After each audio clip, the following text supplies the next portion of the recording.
Mood आपका कैसा है? मूड ठीक है? कांग्रेस की सरकार आ रही है, बीजेपी जा रही है।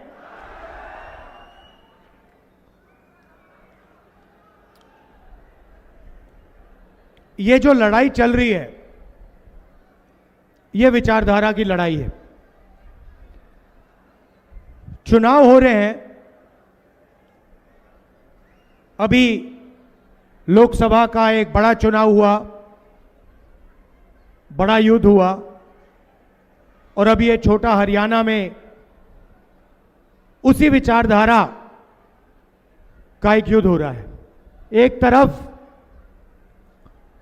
कांग्रेस पार्टी, दूसरी तरफ बीजेपी आरएसएस।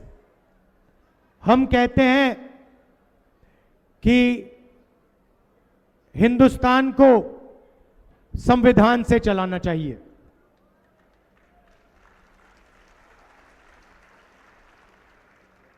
हम कहते हैं कि आजादी की लड़ाई का फल ये अंबेडकर जी का, गांधी जी का संविधान है, ये सबका है और इसमें सबको फायदा होता है। जब हम देश के बारे में सोचते हैं, विकास के बारे में सोचते हैं, प्रगति के बारे में, संस्थाओं के बारे में, सेना के बारे में, ब्यूरोक्रेसी के बारे में, यहां से शुरू करते हैं। दूसरी तरफ बीजेपी और आरएसएस जो संविधान को मानते नहीं है, वो इसको खत्म करना चाहते हैं, नष्ट करना चाहते हैं। देखिए, ऐसे भाषण में वो आपको कभी ये बात बोल नहीं सकते हैं, क्योंकि वो जानते हैं कि देश को संविधान के साथ, देश का संविधान के साथ बहुत गहरा रिश्ता है। तो सामने आके नहीं कह सकते हैं कि हम संविधान को रद्द करना चाहते हैं, मगर जो भी वो करते हैं संविधान को कमजोर करने के लिए करते हैं। आप देखिए, मैं आपको 2-3 उदाहरण देता हूं।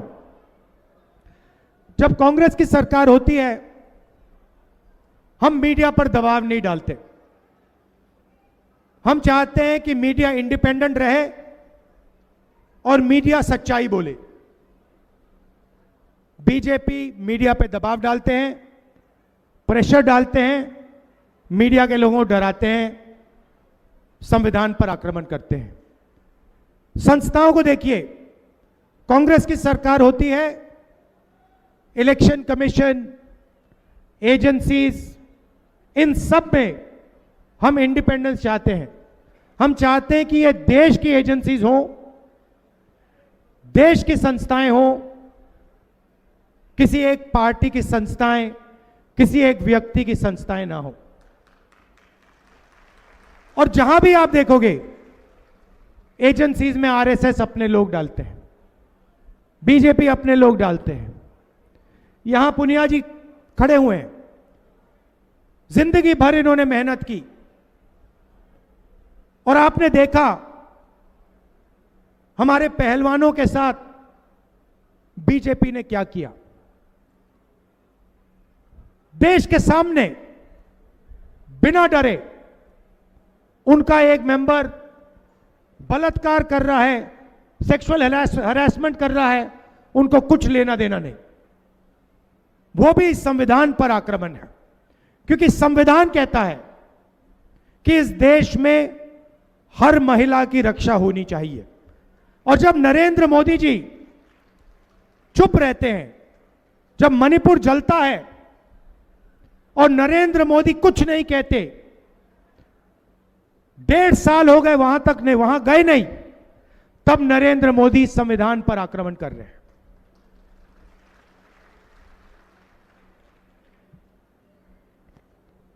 पहले यहां विकास होता था, प्रगति होती थी, रोजगार था। आज पहले नंबर पर हिंदुस्तान के स्टेट्स में आप पहले नंबर पे पहुंच गए हो। किस चीज में? बेरोजगारी में। पहले नंबर पे बेरोजगारी में और पहले नंबर पर क्राइम में। यह है यह है हरियाणा की शान। पहले आप देश को रास्ता दिखाते थे। मुझे याद है, लोग मेरे पास आते थे, कहते थे हरियाणा में जो प्रगति हो रही है हम वो ही चाहते हैं। आज कोई नहीं कहता, आज कोई नहीं कहता। आज सारे के सारे लोग तेलंगाना, कर्नाटका की बात करते हैं। यह बदलना है। कुछ दिन पहले मैं अमेरिका गया। अमेरिका में आपके युवाओं ने, हरियाणा के युवाओं ने मुझे फोन किया। मेरे ऑफिस को फोन करते हैं, कहते हैं राहुल जी हम हरियाणा के हैं, आप डैलस आ रहे हो, टेक्सास में एक शहर है डैलस आ रहे हो, हम आपसे मिलना चाहते हैं। मैंने कहा ठीक है, मगर आप मिलने हमारे घर आइए। हम आपके यहां नहीं जाएंगे, आप हमारे घर आइए। ठीक है। डैलस में मैं गया, हरियाणा के 20-25 युवाओं से मिला। छोटे से कमरे में रहते हैं, छोटे से कमरे में 25-30 लोग एक साथ, खाना सब एक साथ पकाते हैं। एक लड़के का एक्सीडेंट हो गया, पेट में चोट लगी, छाती में चोट लगी, चल नहीं पाता है। दूसरा लड़का मुझे कहता है राहुल जी रात को यहां पे हमें लोग आके पीटते हैं। मैंने कहा आप लोग हरियाणा से क्यों गए? कहते हैं हरियाणा में रोजगार नहीं है, हरियाणा में हमारा भविष्य नहीं है, इसलिए हम अमेरिका गए, भाग के गए। वीजा लेके नहीं गए, भाग के गए। अच्छा कैसे गए? राहुल जी पहले हम इस्तांबुल गए, तुर्की, उसके बाद कजाकिस्तान, उसके बाद साउथ अमेरिका, ग्वाटेमाला। पता नहीं आपको मालूम है, कुछ ही दिन पहले 6 युवाओं को ग्वाटेमाला में गोली मारकर उनकी हत्या की गई। ग्वाटेमाला, इक्वाडोर, पनामा, और फिर पनामा के जंगलों में से निकलकर हम अमेरिका आए। राहुल जी हमने अपने मित्रों को अपनी आंखों के सामने मरते हुए देखा है, डूबते हुए देखा है। हमारी आंखों के सामने जंगल में माफिया के लोगों ने हमारे दोस्तों को गोली मारी। अच्छा भाई बताओ अमेरिका जाने में कितना पैसा लगा? कहते हैं राहुल जी 35 लाख से 50 लाख रुपए लगे। मैंने सवाल पूछा कि भाई अगर 35 लाख रुपए आपने अमेरिका जाने में खर्च कर दिए तो 35 लाख रुपए आपने किसी छोटे बिजनेस में क्यों नहीं लगाए? हरियाणा में किसी छोटे बिजनेस में क्यों नहीं लगाए? राहुल जी हरियाणा में मेहनत का फल नहीं मिल सकता। हम कुछ भी कर लें, 35 लाख 50 लाख अपने डाल दे पैसे, बिजनेस नहीं चल सकता। क्यों नहीं चल सकता? राहुल जी नोटबंदी, गलत जीएसटी, नरेंद्र मोदी जी ने ऐसा माहौल बना रखा है कि अगर आप 25 अरबपतियों में से हो तो हर रोज आपकी लॉटरी खुलेगी, बैंक के दरवाजे आपको खुले मिलेंगे, 16 लाख करोड़ रुपए का कर्जा माफ हो जाएगा। मगर अगर आप छोटा बिजनेस चलाते हो, अगर आप किसान हो, अगर आप मजदूर हो, बेरोजगार युवा हो, तो आपको जितनी मेहनत करनी है कर लो, उस मेहनत का आपको फल हरियाणा में नहीं मिल सकता। हरियाणा को दलाल चलाते हैं, हरियाणा को जो मेहनत करते हैं वो नहीं चलाते हैं। राहुल जी 35 लाख 50 लाख रुपए जमीन बेचकर, कर्जा लेकर उन्होंने कहा मैंने पूछा, कर्जा लिया, बैंक से लिया? राहुल जी क्या मजाक कर रहे हो, बैंक से हमारे जैसे लोग पैसा नहीं ले सकते, हमने साहूकार से लिया। किस रेट पे लिया? 2% हर महीने, 24%। कोई भी बिजनेस खत्म हो जाए इस रेट पे। मैं आपसे पूछना चाहता हूं, जब किसान कर्जा लेता है उसका कर्जा कभी माफ नहीं होता। ये जो हरियाणा से गए 20-25 हजार युवा, इनका 1 रुपया कर्जा माफ नहीं होता है। और नरेंद्र मोदी जी ने स्वयं 16 लाख करोड़ रुपए अदानी जैसे लोगों का कर्जा माफ किया है। क्या आप ऐसा हिंदुस्तान चाहते हो जिसमें आप देखते रहो किसान को एमएसपी ना मिले, प्राइवेट अस्पताल में लाखों रुपए का आप इलाज कराओ? मैं आपको उदाहरण देता हूं, परसों की बात है, परसों रात की 11 बजे की बात है, मेरे फोन पे मैसेज आता है,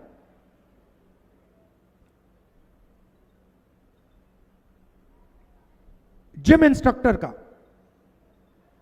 मुझे कहता है, राहुल जी मेरी मां बीमार है, मैं प्राइवेट अस्पताल ले गया और ये मुझसे 4 लाख रुपए मांग रहे हैं, मेरे जेब में पैसा नहीं है। मुझे कह रहे हैं कि आपकी मां,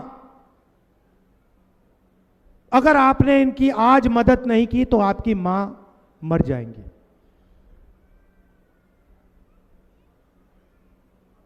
आप मेरी मदद कीजिए। मैंने कहा कैसे करूं? किसी सरकारी अस्पताल में मेरी मां के लिए आप बेड का, पलंग का इंतजाम कीजिए। मैंने अपने ऑफिस से सरकारी अस्पताल में उसकी मां के लिए जगह ली। सरकारी अस्पताल में उसकी मां का इलाज होता है। अगले दिन मुझे फोन करता है, कहता है राहुल जी प्राइवेट अस्पताल में वो स्टेंट लगवा रहे थे, प्राइवेट अस्पताल में वो ऑपरेशन करा रहे थे, 4 लाख रुपए मुझसे लेने की कोशिश कर रहे थे। राहुल जी सरकारी अस्पताल ने बताया कोई स्टेंट की जरूरत नहीं, कोई ऑपरेशन की जरूरत नहीं।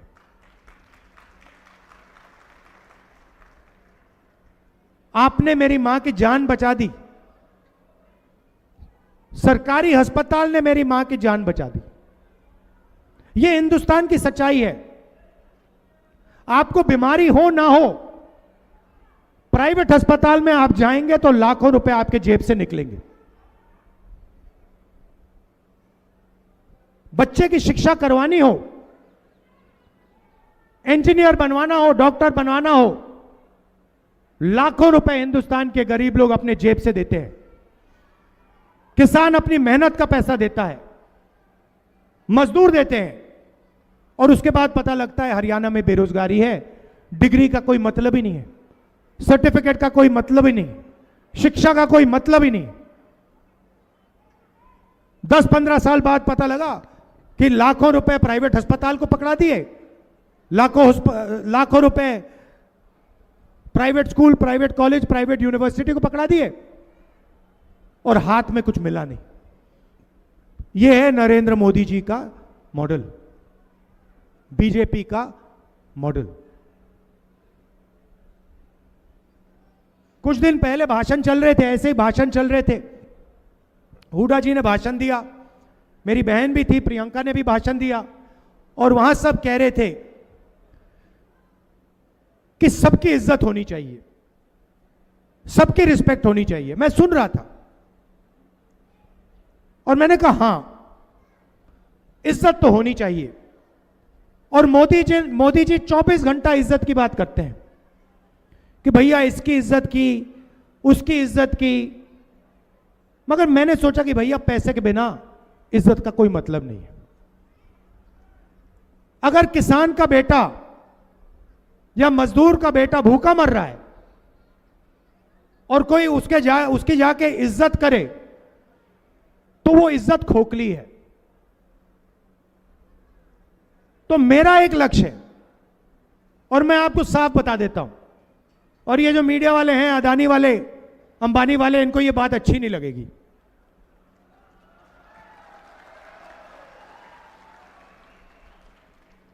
जितना पैसा नरेंद्र मोदी और बीजेपी के लोग 25 अरबपतियों को देते हैं, उतना ही पैसा मैं और कांग्रेस पार्टी हिंदुस्तान के गरीब लोगों के बैंक अकाउंट में डालेंगे। और भाइयों और बहनों, मैं रिकॉर्ड रख रहा हूं, मैं ऐसे बात नहीं कर रहा हूं, मैं गिनती कर रहा हूं। 10 साल से मेरी गिनती चल रही है, और जैसे ही मौका मिलेगा, जितना पैसा उन्होंने उनको दिया ना, उतना पैसा मैं उठा के आपके हाथ में कर दूंगा। और फिर ये सारे चिल्लाएंगे, ये सारे मीडिया वाले चिल्लाएंगे, सारे टीवी वाले चिल्लाएंगे, ये देखो गरीबों की आदत खराब हो रही है, ये देखो राहुल गांधी ने गरीबों की आदत बिगाड़ दी, किसानों की आदत बिगाड़ दी, मजदूरों की आदत बिगाड़ दी। अरे भाई, अदानी अंबानी की आदत नहीं बिगड़ती क्या?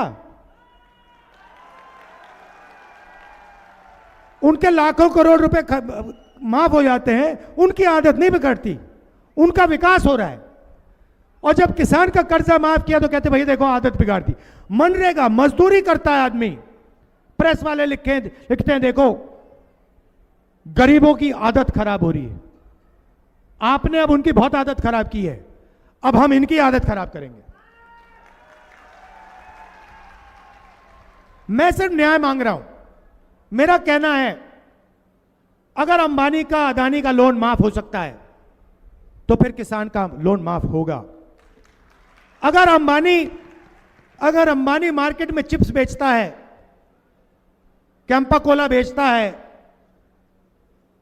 सेलफोन बेचता है, उसे सही रेट मिल सकता है, तो फिर हिंदुस्तान के किसान को सही रेट मिलेगा, एमएसपी मिलेगी, और उसका कर्जा माफ होगा।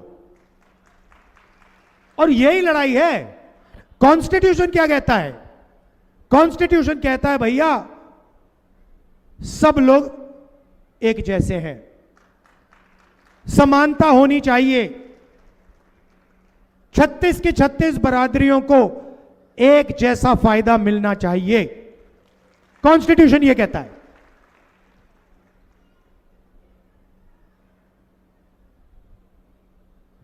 तो मैं यही कह रहा हूं कि अगर उनके लिए कुछ किया जा रहा है, तो फिर इनके लिए भी होना चाहिए। और अगर आप चाहते हो कि किसानों का कर्जा माफ ना हो, गरीबों को मनरेगा ना मिले, तो फिर अरबपतियों का भी आप कर्जा माफ करना बंद करो। हिंदुस्तान का किसान कोई फ्री गिफ्ट नहीं चाहता, कोई तोहफा नहीं चाहता। हिंदुस्तान का किसान, हिंदुस्तान का मजदूर सिर्फ अपना हक चाहता है, और कुछ नहीं चाहिए उसको, मगर हक उसको मिलना पड़ेगा। अब हरियाणा में आपके लोग भाग रहे हैं, बेरोजगारी है। अमेरिका में जब गया मैं, उन्हीं युवाओं ने मुझे कहा राहुल जी आप हमारी एक मदद कीजिए। अब आप सोचिए, राहुल जी आप हमारी एक मदद कीजिए। क्या मदद करूं? मैंने सोचा हरियाणा में मुझसे कुछ काम करवाएंगे। कहते नहीं राहुल जी, जब आप हरियाणा जाएंगे, आप हमारे परिवारों से मिलिए, और आप हमारे परिवारों को कहिए कि हम ठीक हैं, हम सलामत हैं। मैंने कहा आप फोन करके क्यों नहीं कह देते? आपके पास वीडियो कॉल है, 21वीं सदी है, फोन उठाइए, परिवार को फोन लगाइए, वीडियो कॉल पे कहिए मैं ठीक हूं। कहते राहुल जी मानते नहीं है, सोचते हम झूठ बोल रहे हैं। हमारे माता पिता जानते हैं राहुल जी कि अगर उनकी मृत्यु हुई तो हम अंतिम संस्कार करने नहीं जा सकते हैं। यह सच्चाई है। हमारे बच्चे जानते हैं राहुल जी कि 10 साल के लिए हम उनसे नहीं मिल सकते हैं। आप जाइए, उनसे मिलिए और उनसे कहिए कि हम ठीक हैं। शायद वो आपकी बात मान जाए। मैं गया, करनाल गया 5 बजे सुबह। 21वीं सदी में गांव में कंप्यूटर लगा है, वीडियो कॉल चल रहा है, चारपाई पे हम यहां बैठे हैं। कौन? माता पिता और बच्चे।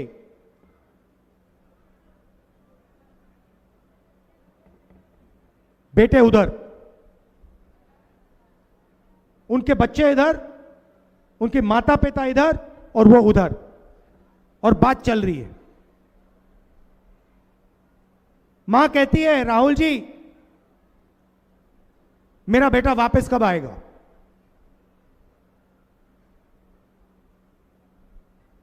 छोटा सा बच्चा देव कंप्यूटर की ओर दौड़ता है, चिल्लाता है, पापा वापस आओ, पापा वापस आओ। कंप्यूटर को ऐसे हिला रहा है, पापा वापस आओ, वापस आओ।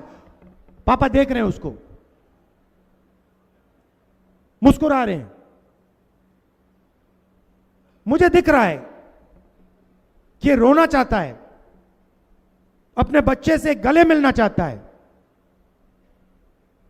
मगर मुस्कुरा रहा है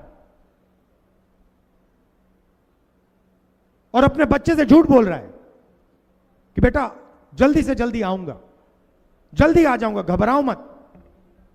बच्चा जानता है कि पापा झूठ बोल रहा है, पिता जानता है कि वो झूठ बोल रहा है। ये हरियाणा दिया है आपको बीजेपी ने। बेटे को बाप से अलग कर दिया,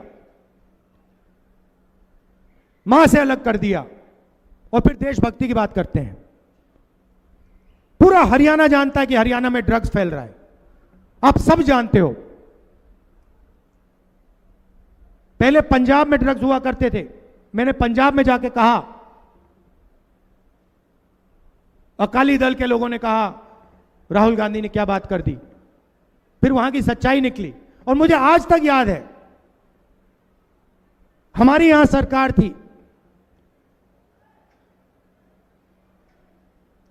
और मैं पूछता था, हरियाणा के नेताओं से पूछता था, मुझे एक बात समझाइए, पंजाब में ड्रग्स आ गया मगर हरियाणा में क्यों नहीं आया? और ये कहते थे हरियाणा में ड्रग्स नहीं आ सकता है। ये कांग्रेस पार्टी ने किया है। और आज हरियाणा में ड्रग्स फैलते जा रहे हैं, फैलते जा रहे हैं। बेरोजगारी, नशा, यह बीजेपी की देन। और जब हजारों किलो हेरोइन जो आपके बच्चों को दिया जाएगा वो अदानी के मुद्रा पोर्ट में पकड़ा जाता है तो नरेंद्र मोदी कोई कार्रवाई नहीं करते। हमारे मीडिया के मित्र कहीं नहीं दिखाते। अदानी हरियाणा के बच्चों का भविष्य नष्ट कर रहा है, इस प्रदेश का भविष्य नष्ट कर रहा है। हजारों किलो उसके पोर्ट में हेरोइन पकड़ा जाता है, नरेंद्र मोदी चुप रहते हैं, लंबे लंबे भाषण करते हैं, देशभक्ति के भाषण करते हैं, मगर जब उनके मित्र के पोर्ट में हेरोइन पकड़ा जाता है तो कोई कार्रवाई नहीं करते, कोई जेल नहीं जाता। भाषण में नहीं बोलते कि हां मुद्रा पोर्ट में हजारों किलो हेरोइन पकड़ा गया है, मैं कार्रवाई कर रहा हूं, मैं जेल में डाल रहा हूं। यह सच्चाई है। तो मैंने आपसे कहा कि आपके जेब में पैसा डालना है, सीधा जितना पैसा वो उनकी जेब में डाल रहे हैं उतना पैसा हम आपकी जेब में डालने जा रहे हैं। और हरियाणा में छोटी सी शुरुआत करेंगे। यहां जो महिलाएं आई हैं, हाँ आपके बैंक अकाउंट में हरियाणा की सरकार आने के एकदम बाद आपके बैंक अकाउंट में महीने का 2,000 रुपए अंदर जाएगा।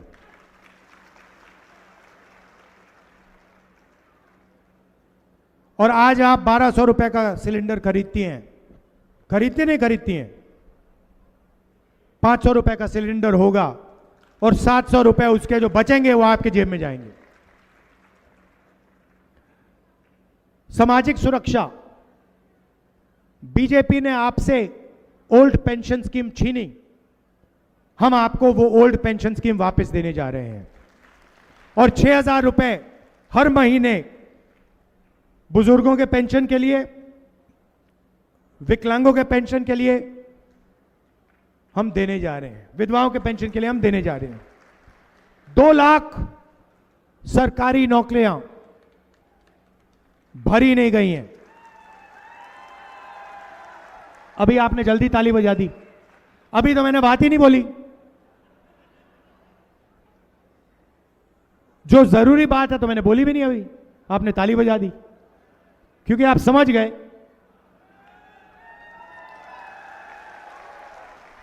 2 लाख सरकारी रोजगार हरियाणा के युवाओं को कांग्रेस पार्टी की सरकार देगी। और ये सुनिए, सबसे जरूरी बात, 36 बरादरियों को ये नौकरियां मिलेंगी। समानता के साथ, आदर के साथ, रिस्पेक्ट के साथ ये 2 लाख नौकरियां हरियाणा के 36 बरादरी के युवाओं को दी जाएंगी। इसमें कोई भेदभाव नहीं होगा।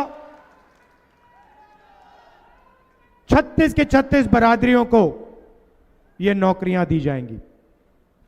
हमारे किसान भाई, आपको गारंटी करके हम एमएसपी देने जा रहे हैं। मिनिमम सपोर्ट प्राइस हरियाणा के किसानों को मिलेगी। और बीमा का पैसा 6 महीने बाद, 1 साल बाद नहीं, बीमा का पैसा जैसे ही आपका नुकसान होगा, जल्दी से जल्दी बीमा का पैसा आपके बैंक अकाउंट में जाएगा। 300 यूनिट फ्री बिजली और 25 लाख रुपए स्वास्थ्य हेल्थ इंश्योरेंस में आपको दिया जाएगा।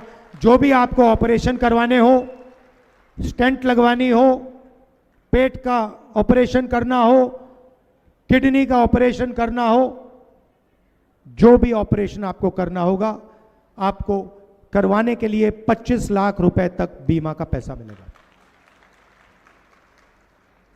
ये देशभक्तों का इलाका है। आप देश को अपने युवा देते हो, आर्मी को अपने युवा देते हो, देते थे।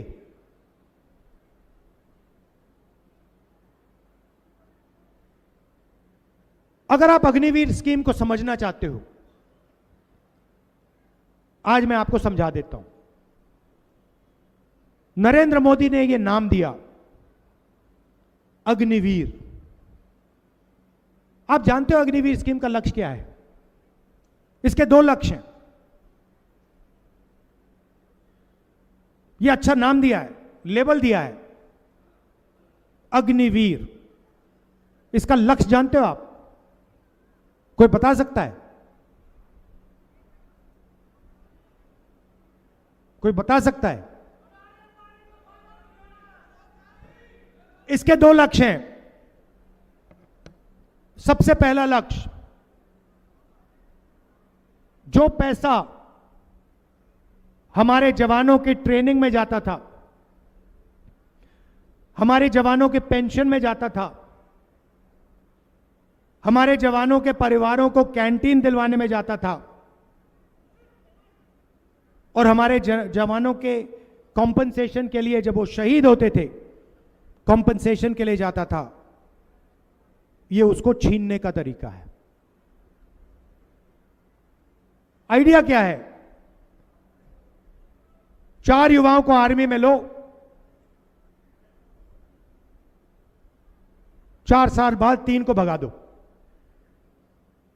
एक को 4 में से एक को पेंशन मिलेगी, शहीद का दर्जा मिलेगा, कैंटीन मिलेगी, और 3 जवानों को इन्होंने मजदूर बना दिया है। 4 साल बाद 4 में से 3 बाहर निकल जाएंगे, और वो जो पैसा है उसको समझने के लिए, वो जा कहां रहा है उसको समझने के लिए आपको एक और लेबल समझना पड़ेगा। अदानी डिफेंस। अदानी डिफेंस का नाम सुना आपने? अदानी की डिफेंस की कंपनी है। इंटरनेट पे जाइए, अग्निवीर का पैसा उधर जा रहा है।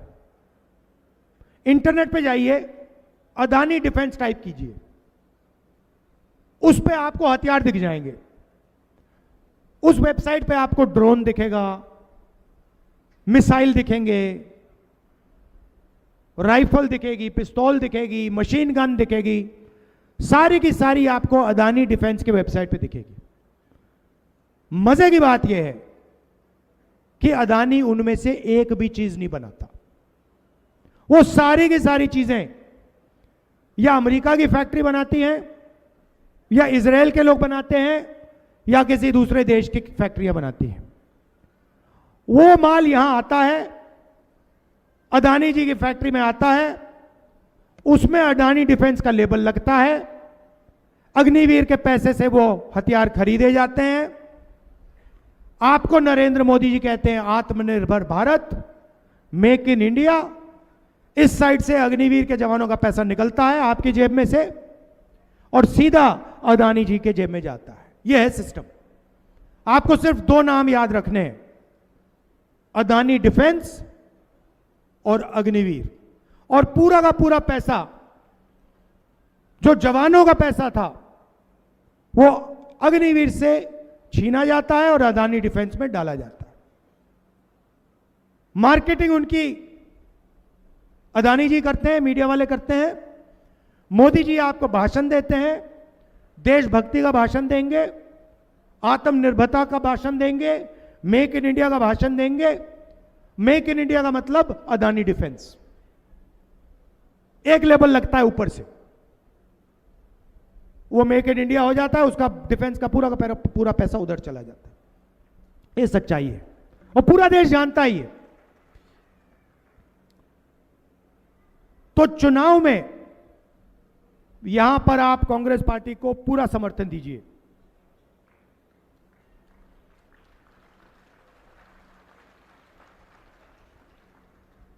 और 3 चीजें मैं आपको कहना चाहता हूं। सबसे पहले, जो हमारे किसान हैं, आपको एमएसपी मिलेगी, और जो आपका धान नहीं खरीदा जा रहा है, जैसे हमारी सरकार आएगी आपका धान खरीदा जाएगा, शुरू हो जाएगा। दूसरी बात, आजकल बीजेपी की बहुत बी टीम, सी टीम, डी टीम, ए टीम घूम रही है। छोटी छोटी पार्टियां हैं, अलग अलग नाम हैं। लड़ाई कॉन्स्टिट्यूशन की है, हम इसको बचा रहे हैं, इसकी रक्षा कर रहे हैं, वो इसको खत्म करने की कोशिश कर रहे हैं। कांग्रेस पार्टी को आपने वोट दिया, संविधान की आपने रक्षा की। बीजेपी को आपने वोट किया, संविधान पर आपने उनको आक्रमण करने की मदद की। अंबेडकर जी का संविधान है, गांधी जी का संविधान है, आपका संविधान है। ये छोटी छोटी पार्टियों को आप छोड़िए, कांग्रेस पार्टी का पूरा समर्थन कीजिए और यहां पे भारी बहुमत से हमारे कैंडिडेट्स को जिताइए। और आखिरी बात, जो शायद सबसे जरूरी बात,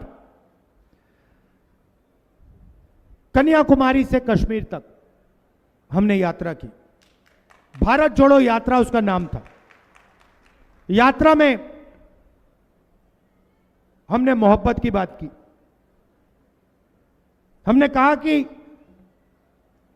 नफरत के बाजार में मोहब्बत की दुकान खोलनी है। और पूरे हिंदुस्तान में करोड़ों लोगों ने नफरत के खिलाफ स्टैंड लिया, करोड़ों लोगों ने मोहब्बत की दुकान खोली। यह देश नफरत से नहीं चलाया जा सकता है। अगर यहां बेरोजगारी है, अगर यहां महंगाई है, अगर यहां क्राइम बढ़ रहा है, तो वो इसलिए बढ़ रहा है क्योंकि जो लोग आपकी सरकार में हैं वो नफरत फैलाते हैं, हिंसा फैलाते हैं। लड़ाई संविधान की है, मगर लड़ाई नफरत और मोहब्बत के बीच है। हम मोहब्बत वाले लोग हैं। आप सब कांग्रेस के कार्यकर्ता मोहब्बत के लोग हो और लड़ाई आपकी बीजेपी की नफरत के खिलाफ है। आप सबका दिल से धन्यवाद करना चाहता हूं। आप दूर दूर से आए। हरियाणा में सच बताऊं तो मैंने आपसे कहा कि पूरा समर्थन दीजिए। आप पूरा समर्थन दे रहे हो और यहां पे हमारी सरकार आने जा रही है, स्वीप होने वाली है, आंधी आ रही है। वो पूरा देश जानता है, मीडिया जानती है, सब जानते हैं। मगर गरीबों की सरकार होगी, छत्तीस बरादरी की सरकार होगी। आप सबका दिल से धन्यवाद। नमस्कार, जय हिंद। नमस्कार, मैं हूं मानक गुप्ता। अगर आपको हमारा ये वीडियो पसंद आया हो तो इसे लाइक और शेयर जरूर करें और हां, हमें सब्सक्राइब और फॉलो करना ना भूलें ताकि आप देश और दुनिया की कोई खबर मिस ना करें। तो जुड़े रहिए हमारे साथ और देखते रहिए न्यूज़ 24।